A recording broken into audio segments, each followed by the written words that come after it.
भरतपुर से आपको बड़ी खबर बता रहे हैं, जहां मोती महल में झंडा फहराया गया है और रियासतकालीन झंडा 13 फरवरी को फहराया जाना था, लेकिन अब इसको पहले ही फहरा दिया गया। पूर्व कैबिनेट मंत्री हैं विश्वेंद्र सिंह, उन्होंने ये झंडा फहराया, सोशल मीडिया पर पोस्ट कर जानकारी दी है। सोशल मीडिया पर विश्वेंद्र सिंह ने पोस्टर जारी किया था, 13 फरवरी को झंडा फहराने का ऐलान किया था। भरतपुर पूर्व राज परिवार के सदस्य हैं विश्वेंद्र सिंह, और उनका बेटे और पत्नी से विवाद चल रहा है।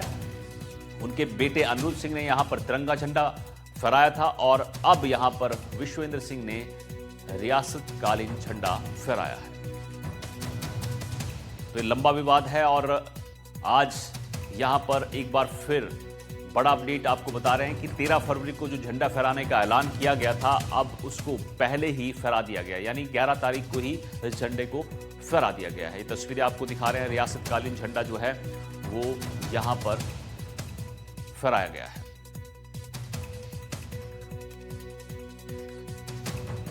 तो मोती महल से आपको खबर बता रहे हैं, जहां रियासतकालीन झंडा फहराया गया है। 13 फरवरी से पहले ही यहां पर मोती महल में झंडा फहरा दिया गया है। आपको बता दें कि यहां पर 11 तारीख को झंडा फहरा दिया गया, 13 को ऐलान किया गया था, यानी 2 दिन पहले ही झंडा फहरा दिया गया। लेकिन झंडे पे झगड़ा क्या है वो हम आपको ग्राफिक्स के जरिए बता रहे हैं। मोती महल पर लगे झंडे पर यह विवाद है और भरतपुर राज परिवार में ये विवाद लंबे वक्त से चल रहा है। विश्वेंद्र सिंह की पत्नी और बेटे ने यहां पर तिरंगा लगा दिया था। रियासतकालीन झंडे की जगह तिरंगा लगाने पर विवाद हो गया, जिसके बाद विश्वेंद्र सिंह ने विरोधियों को चुनौती दी, यानी अपने बेटे और पत्नी को चुनौती दी और 13 फरवरी तक पुराना झंडा लगाने को कहा था। महल में ना लगाने पर खुद जाकर फहराने को कहा था, लेकिन 11 फरवरी को ही झंडा फहराने की रस्म जो है वो पूरी कर दी गई। विवाद के चलते भरतपुर में सुरक्षा व्यवस्था अब कड़ी की गई है।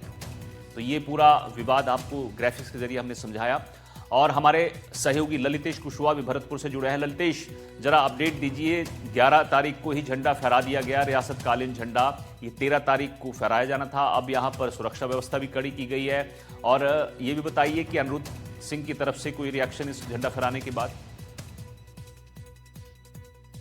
बिल्कुल अनिल, देखिए जो मोती महल है 13 फरवरी को खुद जो पूर्व राज परिवार के सदस्य विश्वेंद्र सिंह, उन्होंने ऐलान किया था, लेकिन 2 दिन पहले ही मोती महल पर झंडा फहरा दिया। मैं मोती महल के बाहर ही मौजूद हूँ, आप देख पा रहे हैं। सुरक्षा की दृष्टि से अगर बात की जाए तो खुद पुलिसकर्मी है वो तैनात किए गए हैं और बताया जा रहा है कि कई शिफ्टों में पुलिसकर्मियों की ड्यूटी लगाई गई है। हालांकि इस मामले को लेकर के जो उनके बेटे हैं अनिरुद्ध सिंह, उनके द्वारा कोई भी रिएक्शन नहीं दिया गया है। हालांकि उनकी तरफ से कोई भी पहले जब भी पूर्व कैबिनेट मंत्री या पूर्व राज परिवार के सदस्य हैं वो कभी भी कोई पोस्ट करते तो जरूर रिएक्शन मिलता था, लेकिन अब कहीं ना कहीं कोई भी रिएक्शन नहीं मिला। देखिए आप सहयोगी से कहूंगा, एक बार वो तस्वीर दिखा रहे हैं, पुलिस कर्मियों की यहाँ तैनाती की गई और सामने मेरे सहयोगी से कहूंगा वो तस्वीर दिखाएं, सामने आप देख पा रहे हैं रियासतकालीन झंडा आप नजर आ रहा होगा। और खास तौर पर ये जो विवाद चल रहा था 5 साल से चल रहा था। ललितेश, एक चीज मैं जानना चाहता हूं आपसे, क्या अगर आप कह रहे हैं कि अनिरुद्ध की तरफ से अब कोई रिएक्शन नहीं आया तो क्या ये विवाद खत्म हो गया क्या? बिल्कुल अनिल, देखिए कुछ दिन पहले एक सोशल मीडिया पर पोस्ट वायरल हुई थी जिसमें खुद पूर्व राज परिवार के सदस्य विश्वेंद्र सिंह और उनके बेटे अनिरुद्ध गले मिलते हुए नजर आ रहे थे।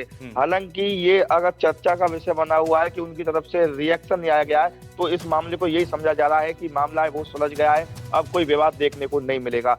लेकिन उसी के दृष्टिकोण देखा जाए तो सुरक्षा की दृष्टि से पुलिसकर्मी लगाए गए हैं। ठीक है, मतलब ये साफ है कि अभी रिएक्शन आया नहीं है अनिरुद्ध की तरफ से और इसको माना जा रहा है कि हो सकता है कि विवाद जो है वो सुलझ गया हो जो इस परिवार के बीच चला था। बहुत बहुत शुक्रिया आपका ललितेश इस अपडेट के लिए।